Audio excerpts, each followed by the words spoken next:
title as if he had written the article. On the other hand, it is said it is an interview.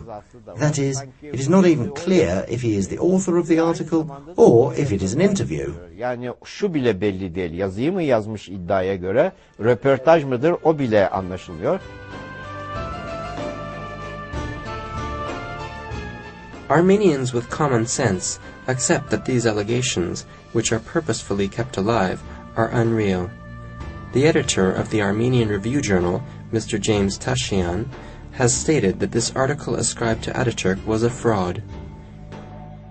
His article, titled "Statement Ascribed to Kemal Ataturk is Unreal," was published in the Armenian Weekly Journal on March 20th, 1982. Here is a small part of the long letter of Tashian. Ataturk has not pronounced such words. Please, we should refrain from such acts. Atatürk'le konuştuğu iddia edilen kişi, There is no information, news, or any notes about the journalist who is claimed to have spoken to Ataturk. There is no text of an interview. Türkiye'de filan. Ve Whilst I couldn't find any record of this person being in Turkey, I researched elsewhere. For instance, I applied to the Swiss embassy. I inquired if someone of this name had ever come on this date. They could not find any record of the visit, and they informed me that the visit did not occur.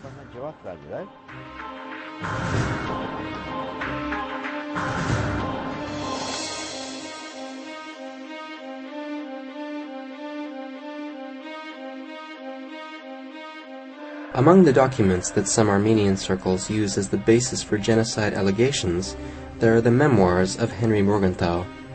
He served as the U.S. ambassador in the Ottoman Empire during the period of 1913 to 1916. During his service, his information resources were Protestant missionaries that worked in Anatolia for the Board mission. Besides that, his chief assistants were Ottoman Armenians who were employed as local staff. The Morgenthau story is not a report to the State Department.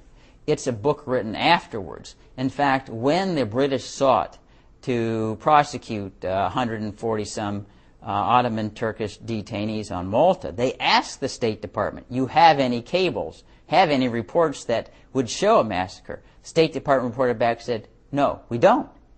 So this is something that Morgenthau wrote. It's all hearsay. He didn't witness anything firsthand. And therefore it's subject to great doubt, especially because his chief assistants were Armenians at the time.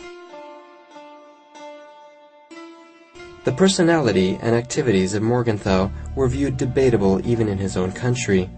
Instead of his memoirs, the official reports of the following U.S. High Commissioner Admiral Bristol were accepted as reliable.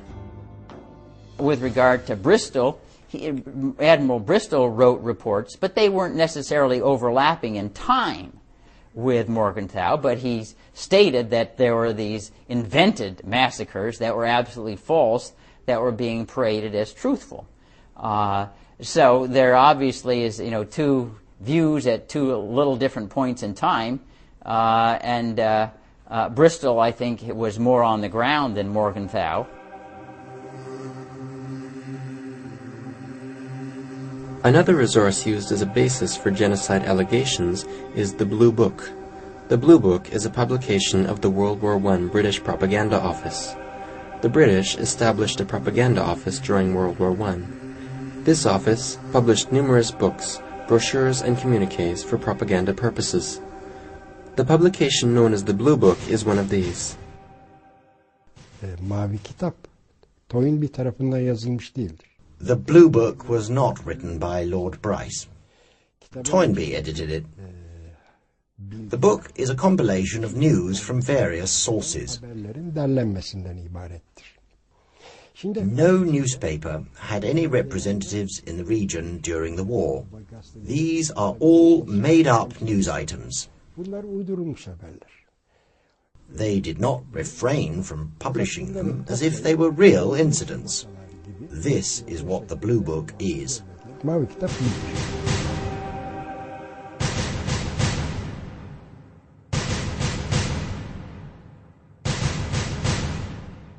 The Blue Book is being used in many circles as a document due to the respectable name of Toynbee. On the other hand, They turn a blind eye to thousands of documents and publications that prove the groundlessness of these allegations. Today, many documents and information in various libraries is under threat. It seems rather strange that anything that you find and you find reference to that's unfavorable to Armenia all at once mysteriously disappears out of an archives or disappears out of a library.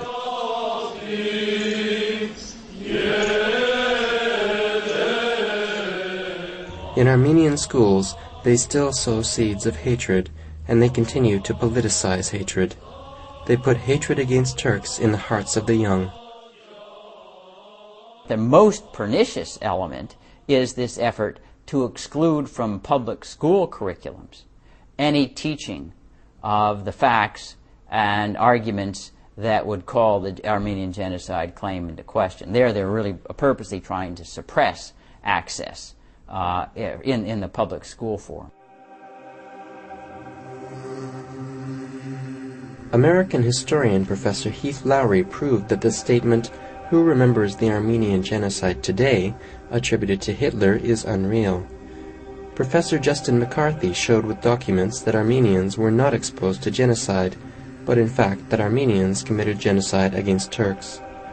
69 American and Canadian scientists published a letter in 1985 in dailies like the Washington Post and the New York Times, stating that the incidents of 1915 were not a genocide.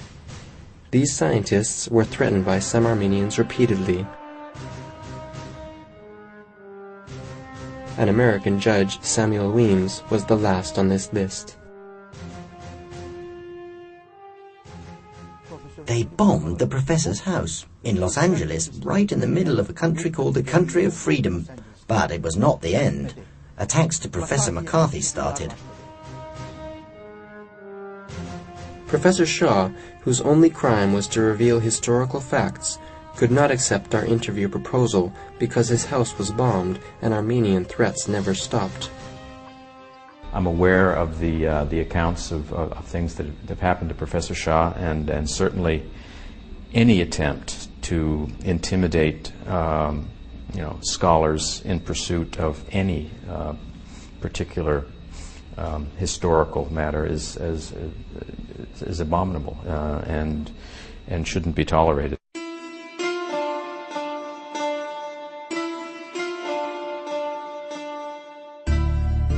Even as late as the 21st century, fanatic Armenian nationalists still continue their efforts to silence the peace advances by means of blood and violence. Parliaments of Western states who serve for different goals try to keep the Turkish state under pressure with genocide allegations.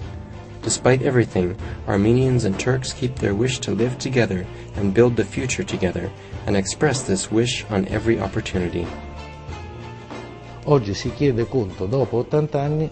After 80 years, an account of the so-called Armenian genocide is requested. Now, as an Italian, as an heir of the Roman Empire, right or wrong, should I be responsible for what African Sione did in Carthage? 80 years, 800 years, or 1800 years, they are all the same to me. I address the diaspora. I address them for the following. Do not get stuck in 1915. There is a reality of Armenia now. If you think of your offspring, your people, look for ways and make efforts to make it possible for the two nations to live together like we do here.